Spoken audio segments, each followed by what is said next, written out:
Welcome to class. We're starting right away.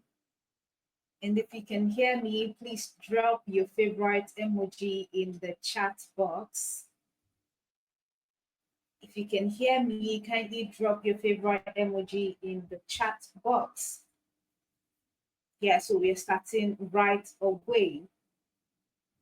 On Saturday, we started with, all right, thank you.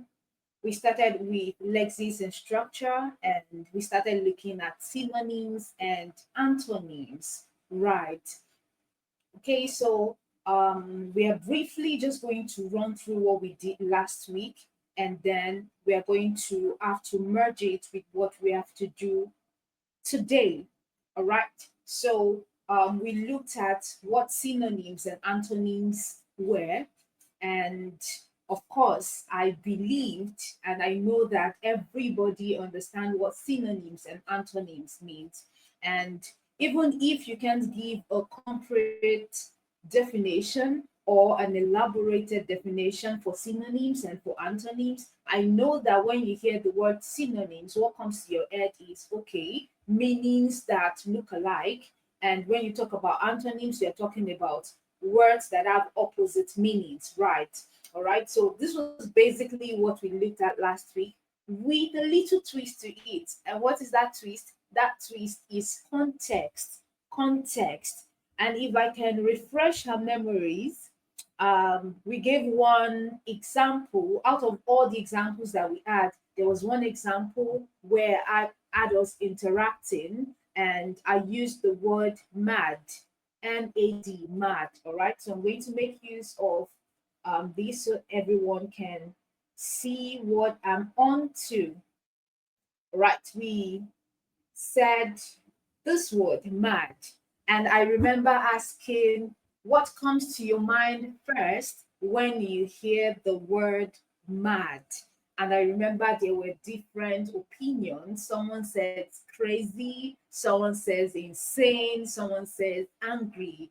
Of course, these are all definitions or synonyms of mad. Like when you hear the word mad, these are the things that come to your head. But without context, you cannot appropriately give the meaning of mad to mad. All right. So you need context, okay? Context to determine meaning. You need context to determine meaning. So mad could mean angry, mad could mean insane. It depends on the context. So this was the major thing that we looked at last week, and we were looking at how context affects meaning in relation to synonyms and antonyms. And I remember I was saying that when you have your questions in your UTME, usually you are asked to choose the nearest in meaning or the opposite in meaning to a particular word. And context will help you determine what exactly you should do with that word and how you should arrive at the best or the appropriate word that you should choose. So this was what we did majorly on Saturday. And today we are moving on. We are moving on. Still on the synonyms and antonyms, right? We are going to be looking at types of context that affect word meaning. Type of context that affect word meaning. All right. So the first thing that we're looking at today is why context is important. Why context is important. If you are still with me and you can hear me, please wave your hand in the chat box. I would appreciate that. Yes. So why context? We're looking at why context is important before you can determine the meaning of word. All right. So this is majorly what we are going to be looking at today. And like I mentioned last week on Saturday, please do everything you can not to miss the class, because once you miss a particular class, it might be very difficult for you to catch up on the exact thing we are doing. Of course, you would still be able to get some things, but there are some illustrations that you should not miss that will help you understand what we are talking about better. All right. And also, all of these are simplified versions for your understanding so that you understand better what we are doing. And when you get to the exam hall, it's not going to be a difficult thing for you. All right. So basically, we are looking at why context is important today. So please go with me and follow me. Yes, I believe everyone can see what I'm doing. All right. So we have why context is important.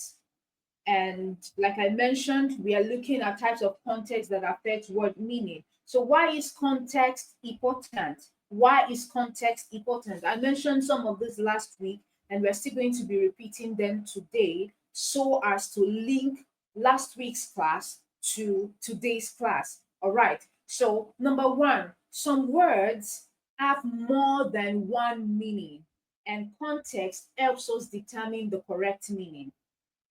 Did we catch that? All right. Some words have more than one meaning, and context helps us determine the correct meaning. Of course, while going through last week's class, I mentioned the word mad. All right. You can see that mad as angry. You can use the synonyms to be angry, and you can also say insane, right? That means you have two synonyms for this already. You can still have more words like crazy. Okay, so context help you determine the correct meaning in a particular sentence.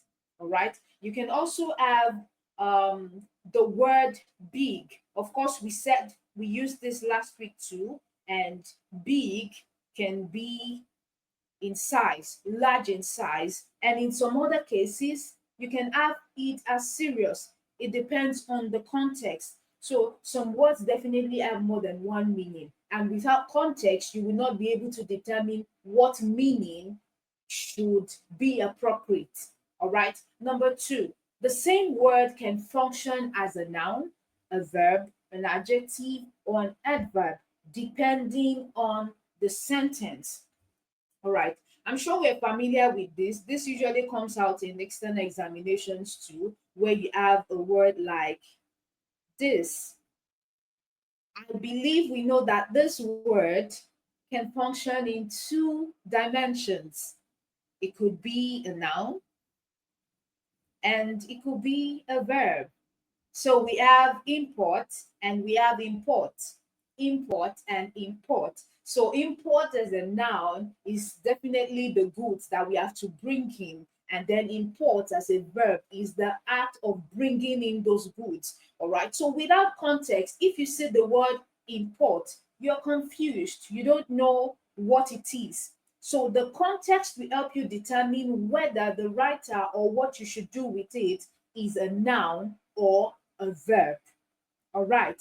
So number three, words can have literal and figurative meanings, and context helps us understand which one is intended.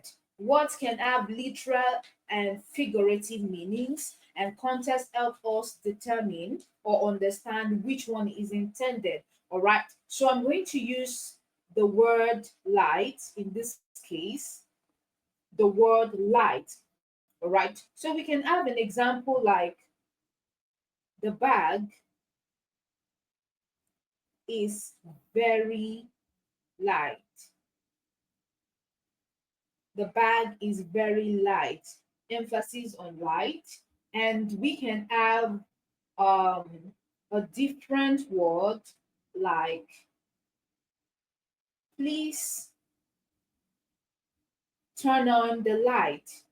Turn on the light. All right. So the literal meaning, of course, we talk about literal meaning, figurative meaning, and idiomatic meaning last week too. All right, so this is definitely a literal meaning. All right, this can also be a literal meaning depending on context, but we know already that the light being referred to here is different from the light being referred to here. Okay, so when you talk about the bag is light, of course you're not talking about the normal bulb that we can see, right? So we're talking about light as in not heavy, not heavy. But when we talk about please turn on the light, in this case you are talking about brightness. Okay, so you want a form of brightness which is different from not heavy. All right, another example that I can use is cold. Cold, we all know what the word cold is. I hope we can still see this. Cold. All right, when you hear the word cold, there's something that comes to your mind first. Of course, it means not hot or not warm. Cold.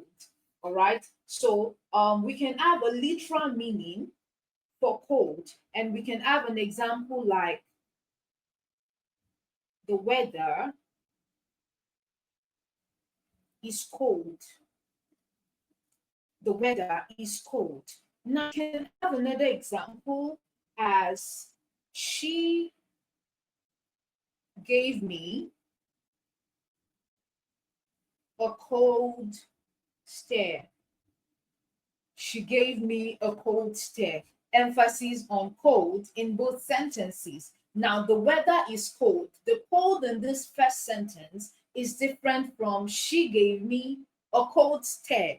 All right, when we talk about the weather is cold, of course, like I mentioned, we are talking about not hot. Okay, so when you say the weather is cold, that means it's chilly and then we are freezing and all of that. But when you talk about she gave me a cold stare, of course, you can't say the stare she gave you is cold, as in the chilly, freezing cold. All right, so if you say she gave me a cold stare, in this case, cold means unfriendly. But normally, when you say the word cold, does unfriendly come to your mind?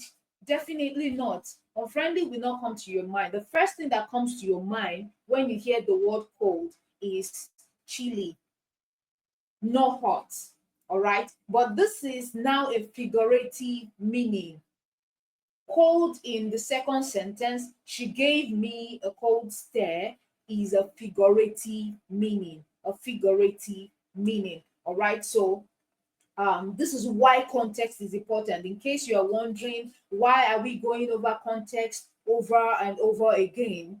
All right, so this is why context is very important. All right, so we are moving on to the next thing, and we are going to be looking at the types of context that affect word meaning. The type of context that affect word meaning. The type of context that affect word meaning.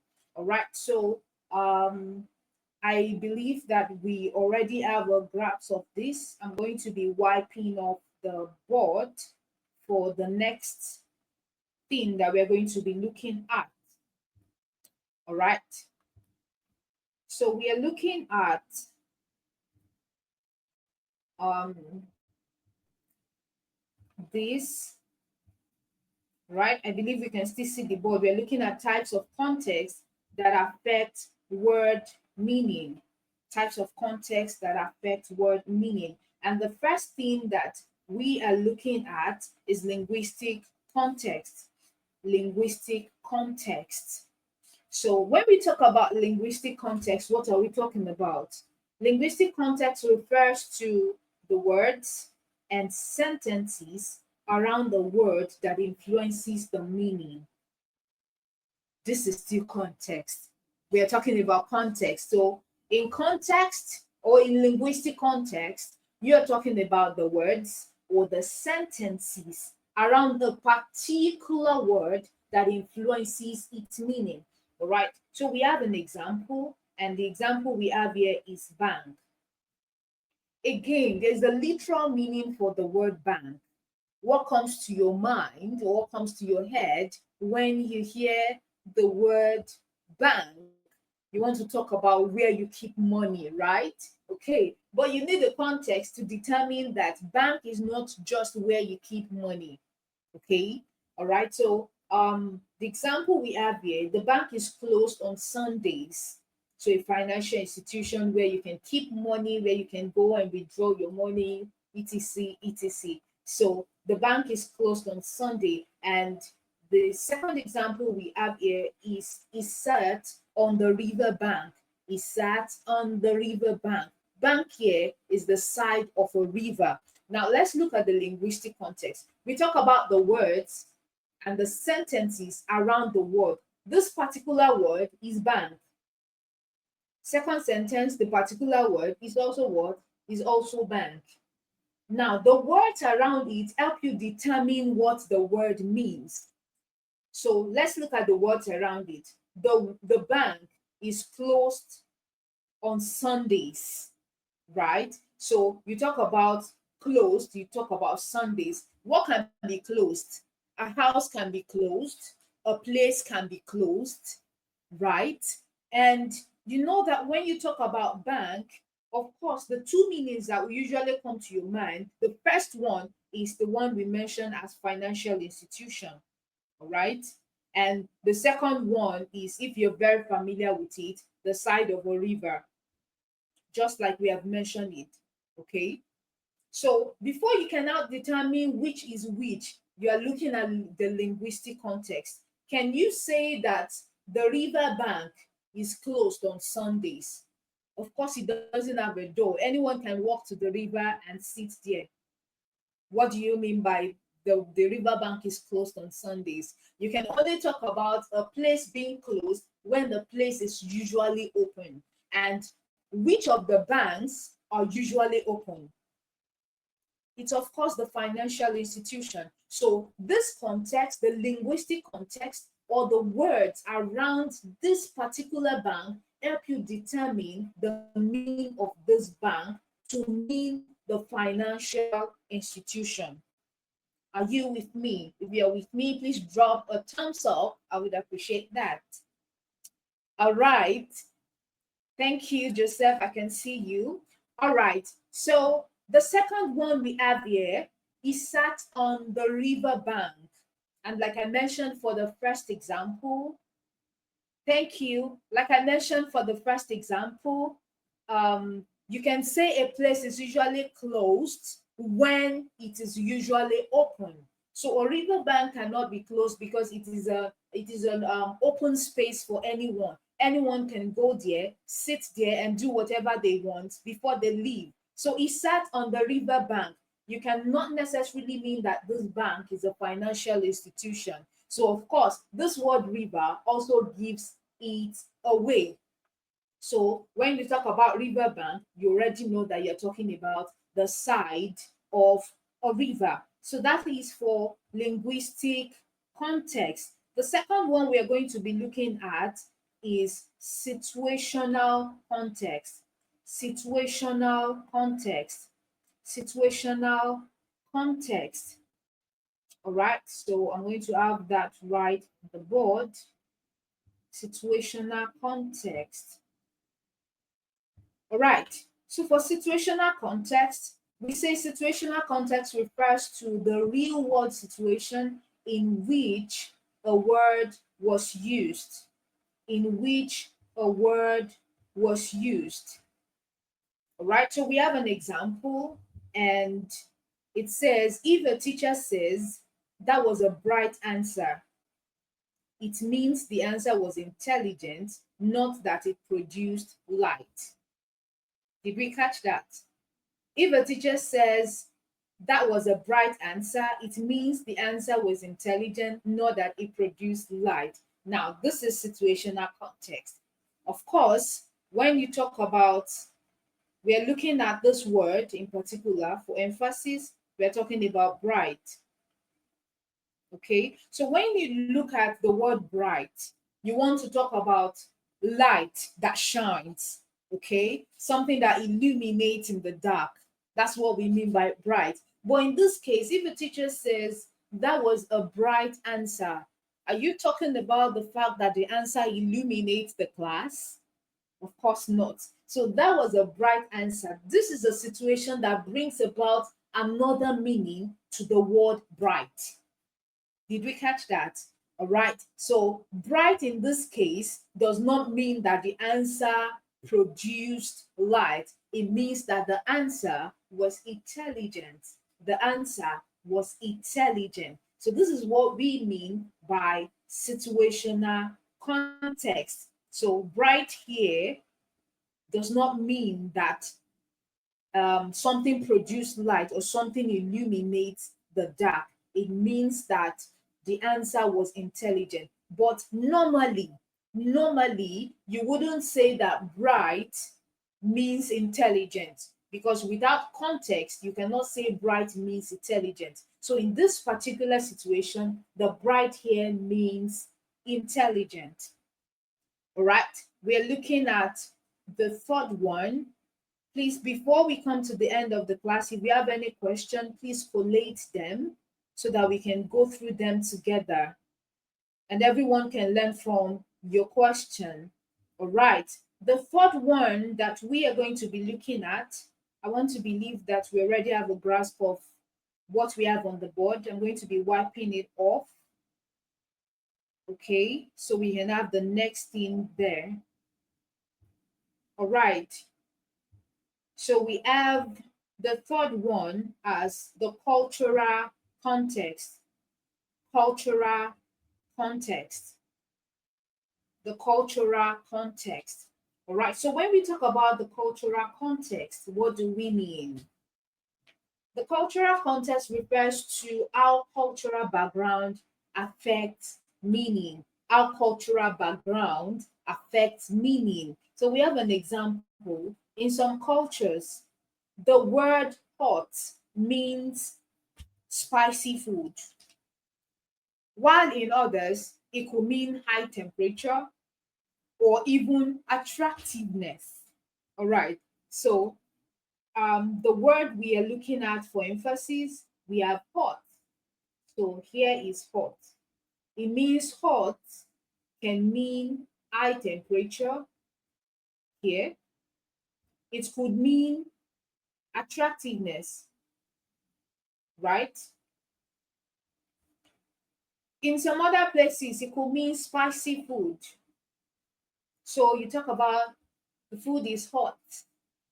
The food is hot. Now, hot in this sentence might mean two things. It might mean that it is actually spicy, or like it's hot, as in not cold. Okay. So in cultural context, when you now talk about cultural context, it means we look at this word cultural and we see culture coming from it.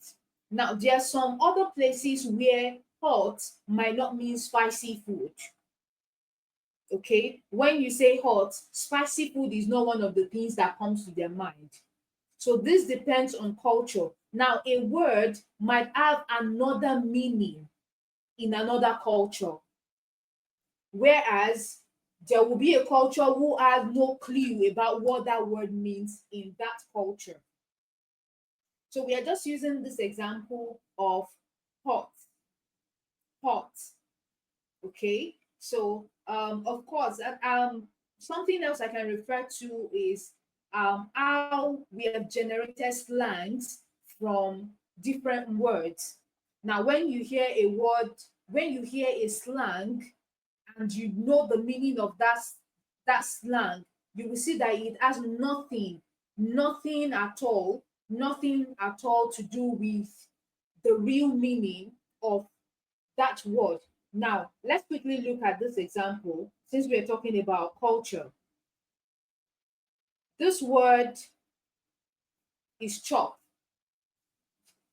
Chop. So, chop in English language is what? Is to like to cut something.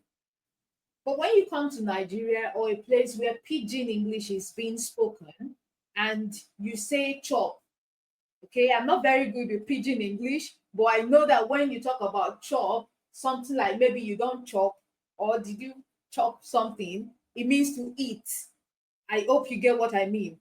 All right. So chop in pidgin could refer to eat, whereas in normal English, it's like to cut.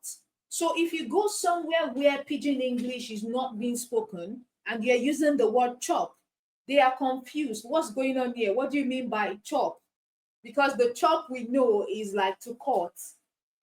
Do we understand me? But in the cultural setting like Nigeria or where pidgin English is being spoken, you can use the word chop to mean eat. This is what we mean by cultural context. So in some cultures, we could have a word with different meaning, entirely different meaning from the normal word or the normal meaning of word that we know. All right. So this is for the types of context that affect word meaning. So we are moving on and we are getting to the very interesting part of synonyms and antonyms that can actually really, really help you in attending to your UTME questions. Okay, so we are looking at how to easily determine the meaning of difficult words, how to easily determine the meaning of difficult words. And there are five major themes that we're going to be looking at. Five major themes we are going to be looking at. But for today, we'll see how far we can go. We should be able to treat two of them. So, number one, I think I should have that written on the board. We're talking about how to easily, how to easily determine the meanings of difficult words. If you are with me and you're getting me, kindly drop a thumbs up. All right. So how to easily determine the meaning of difficult words. Yeah, thank you. All right. So like I mentioned, we are going to be looking at five things, but for today, we are quickly just going to look at two. The first thing, the first point or the first tip is to break the word into smaller parts. Break the word into smaller parts. I'm going to explain what I mean by break the word into smaller parts. All right, so please just make sure that you follow attentively and you do not miss any part of this. All right, so I'm having that on the board so we can all see it. So break the word into smaller parts. All right, so this says that many big words have prefixes, that's beginning, they have roots, that's the middle, and they have suffixes, that's the end. And that can help you figure out their meanings. That can help you figure out their meaning. We're going to be looking at an example. Okay, I don't want to use very simple examples because I know that in your UTME exams, the words you are going to have to deal with are not simple words. So let's deal with them as if we are dealing with the exams now. All right. So the first example that we're going to have under breaking the word into smaller parts, I'm trying to have them on the board so that we can see it clearly. Okay, I may have to wipe off the board now for enough space. For enough space. All right, so I'm wiping off the board. I hope that we already have a grasp of what we have in there. Okay, so I'm going to have to take point one again and have the example, right? So we're talking about how to easily determine the meaning of difficult words. And I said break the word into smaller parts. Okay. And this is us talking about, we're talking about suffixes, we're talking about prefixes, and we're talking about the root word, right? All right, so we're going to be having one major example for this, right? So this is point one, and we're going to be having an example under it at this moment. Okay, so the example I have here, we're using the word malevolent, malevolent, malevolent. Maybe you haven't heard it before, but that's what we are using right now, malevolent. So I'm having it on the board. That's the example we are going to be dealing with, malevolent. All right, so here is malevolent, and we're going to have the breakdown for easy conception. All right, so the breakdown, when we say break the word into smaller parts, we have prefixes, we have roots, we have suffixes. Not all words have these things. Not all words have these things, right? Okay, so if all words do not have it, sometimes a word can just have prefix and the root word. You would know.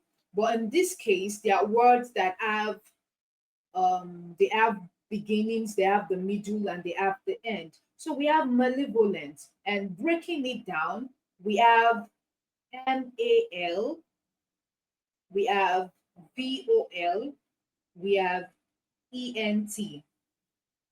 All right, so the word mal itself means bad.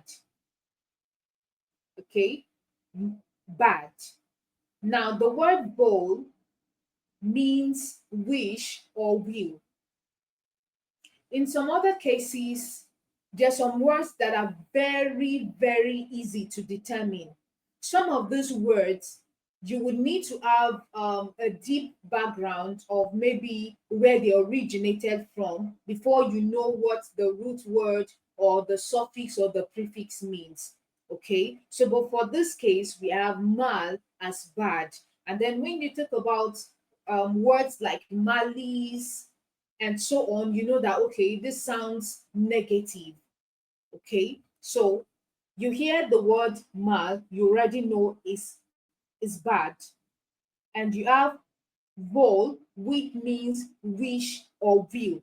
So the end here just signifying the adjective part of it and all of that. So when you talk about bad and wish together, you already know that it's something that has to do with wishing bad or wishing something that is not good. So you can generate the meaning as having bad intentions or wishing harm on others. Now, let me sound this clearly. Sometimes you may get confused. I do not want us to be confused when we get to exam halls, because you see some words and you think that because you cannot, you don't know the real meaning of it, or you cannot define it appropriately, does not mean that you will not be able to get the meaning of the word. If you don't know what this vol means, this mal gives it away. It already means bad. So with this, you can have an intention that bad is what is being referred to. So the meaning can be bad something, something bad. Now, the context in that sentence, like we've talked about the linguistic context and the rest, which when you look at them, we also help you determine what the word means. But in this case, we are breaking it down into smaller parts, all right, to help you determine what it actually really means. Okay, so when you hear bad or wishing bad as this word malevolent, so the synonyms, of course, you know that okay, it has to do with being wicked, being evil, being cruel, being malicious. Okay, and you know that all of these are negative. And the antonym, of course, when you say someone is not bad or someone evil or on another person, you know that okay, this person is compassionate, this person is kind-hearted, this person is generous. So that's how you can determine the antonym for that word. All right. I hope we are all with me. If you are still with me at this point, kindly drop a thumbs up. You're with me and you can understand what I'm doing. Kindly drop a thumbs up. All right. Awesome. Awesome. All right. So the second thing that we are looking at, I said we are going to be looking at five things and we are looking at two today. We have looked at one, which is breaking down words. Thank you. Breaking down words into smaller parts or into smaller pieces. All right. So the second one that we are looking at, everything still has to do with context, basically. So the second one is to use context clues. Use context clues. Use context clues. Do not be confused. I'm still going to explain deeply what I mean by using context clues. All right.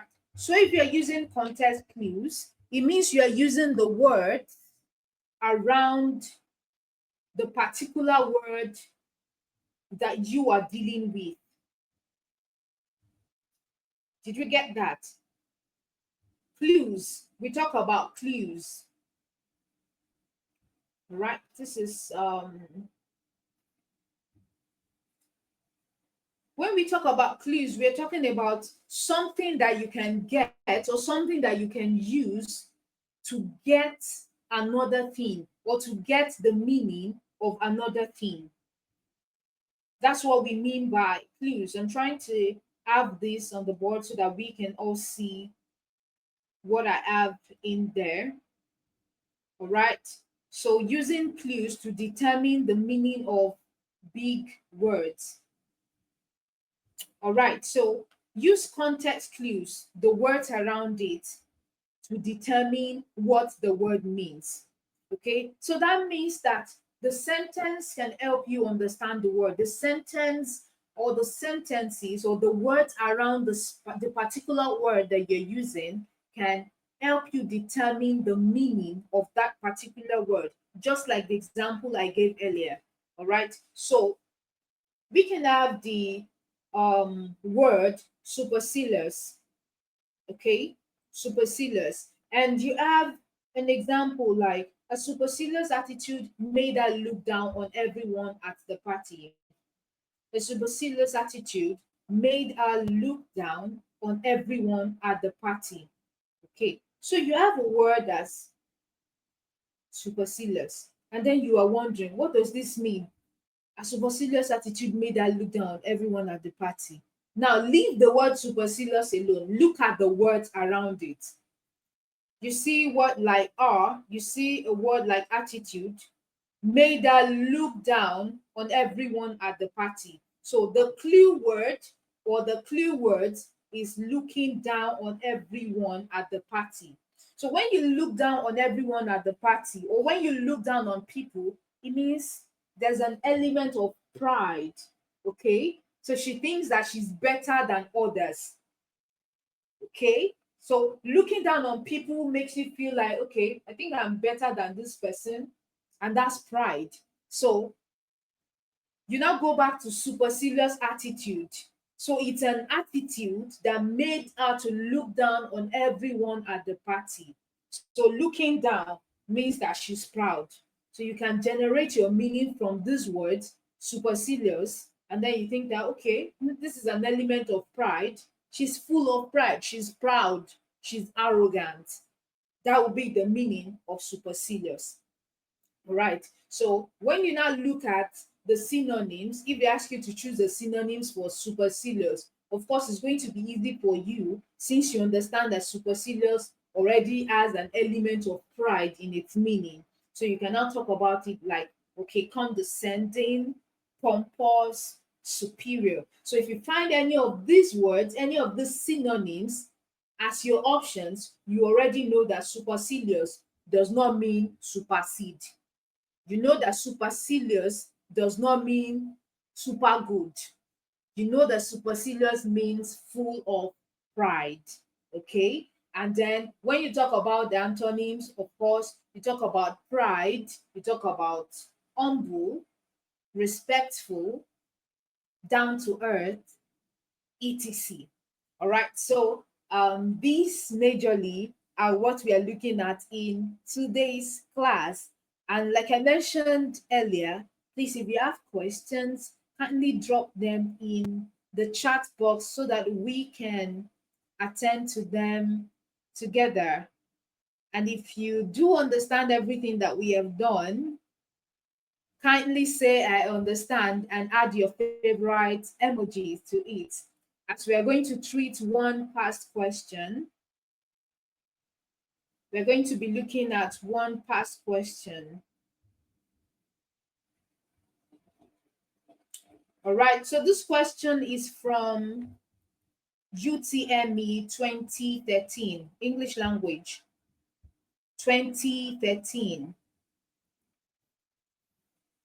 All right, 2013. So in case you have past questions, maybe add copy or the rest, you can go over it and look for the sessions for nearest in meaning and opposite in meaning. All right, so we're going to be looking at just one of them. Okay, so we have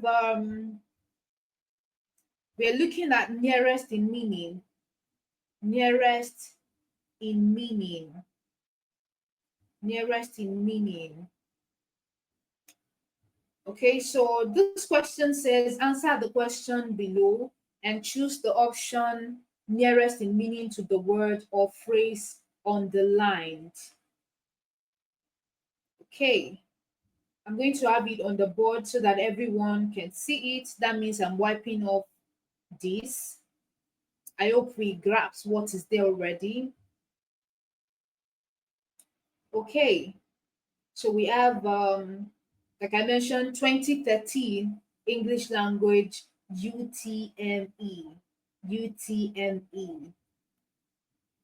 Okay, so it says answer the question below and choose the option nearest in meaning to the word or phrase that is underlined. All right, so the word is exhibition. Exhibition. And we have the options as style, examination, dispatch, display. Remember, we are looking for nearest in meaning for the word exhibition. Now you are wondering, how do you treat this question? Of course, you have to look at the other parts, the other parts that we have looked about. You have to look at it. Okay, when you talk about exhibition, does this mean, or this word, is it a literal word, or is it an idiomatic expression, or is it a figurative use? All right, so this exhibition now is in its literal form. So this is a literal word. It means the meaning we are looking for is literal. We are looking for a literal meaning to a literal word. Okay, and then you have to look at it. Exhibition was an eye opener. Okay, so how do we solve this? Now you can use the method of breaking the word down. Of breaking the word down. Okay, so we can say exhibit. You can use the word exhibit. Okay, and there's another method that you can use to bring this about. Okay, so don't let me take us through the long journey. There's another one which is long. That's like breaking it down into like 3 words.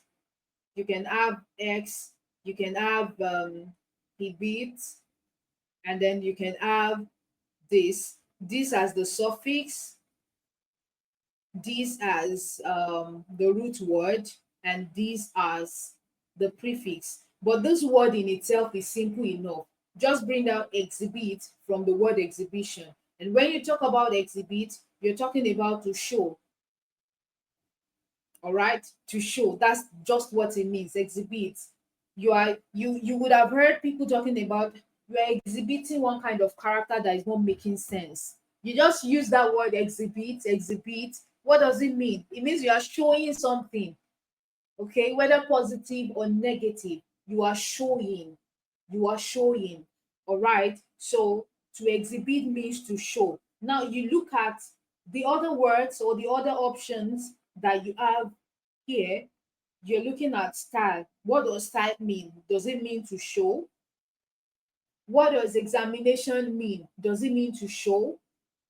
It means the you're looking at the words one after the other.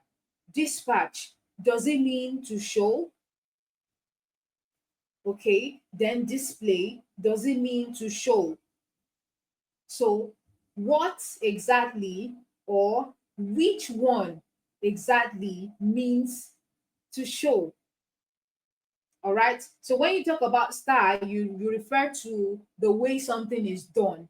You talk about examination, it means a test or a careful inspection of something. You talk about dispatch, it means sending something out. And then you're looking at all of these options, and it definitely does not mean to show. But when you talk about display, display means what? It means to show. All right. You are showing something in public.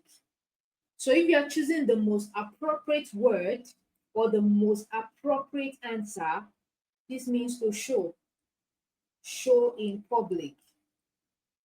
All right. And then you already look at the word exhibit. It also means to show. You're displaying something. So D would not be your answer.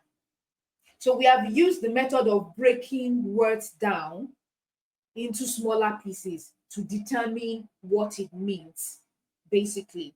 All right. So this is what we are going to be doing today. Like I mentioned, UTME 2013. You can go over it to see questions on nearest options and nearest meanings or opposite in meanings, and see how you can attend to them using the two methods that we have used today, like breaking the words down and also using context clues to determine your answers. So, running through quickly what we've done today, we still looked at context and how context is important.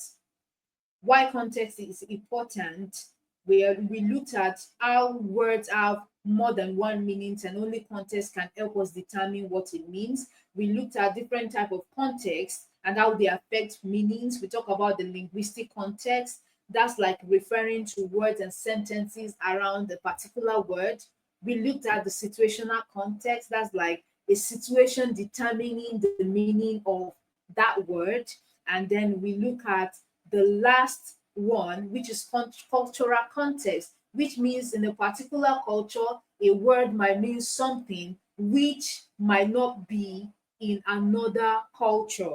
All right. And then we looked at how we can easily determine the meaning of difficult words. Out of 5 options, we have 3, we did 2 today, and that's like breaking words into smaller parts, like you have the beginning, the middle, and the suffixes, and then using context clues to determine the meaning of this word. So please go over those questions and see how far you can go with them. It's on the A1 Tutor app. Just go to the CBT option, choose the UTME English Language 2013, go to the nearest in meanings and opposite in meanings to attend to your questions. All right. And then, in case you miss any part of this class, kindly go to our YouTube at A1 Tutor to see the recap of what we have done today. Our YouTube, yes, we have we have our lessons being uploaded on our YouTube, and you join the next class in the next 10 minutes, biology. Yeah. So please join the biology class and enjoy yourself. Bye bye.